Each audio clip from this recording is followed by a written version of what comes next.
फैसलाबाद से मोहम्मद अशफाक मुगल दूध में मिलावट करने वालों की शामत आ गई। डीजी पंजाब फूड अथॉरिटी के हुक्म पर मिल्क सेफ्टी टीमों का जड़ावाला में ग्रैंड ऑपरेशन।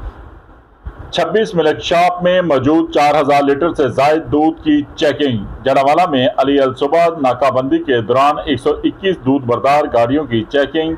कवानीन की खिलाफ वर्जी पर 1,10,000 रुपए से जायद के जुर्माने भी आयद किए गए। मजमूई तौर पर 900 लीटर से जायद मिलावटी और नाकस दूध तलब कर दिया गया। इस मौके पर टेस्ट किए गए जिसमें कुदरती चिकनाई की कमी, पानी की मिलावट भी पाई गई। कवानीन के खिलाफ खुराक के कारोबार की हरगिज इजाज़त नहीं दी जाएगी। खुराक का कारोबार मुकर्रर करदा कवानीन के मुताबिक ही किया जा सकता है।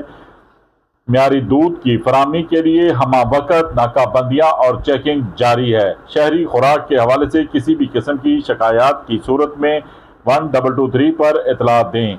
घरों में आने वाले दूध का टेस्ट पंजाब फूड अथॉरिटी के दफ्तर से मुफ्त करवाएं। DG Punjab food authority Asim Javed ने वाज़िया अहकामात जारी कर दिए। देखते रहिए GS न्यूज़।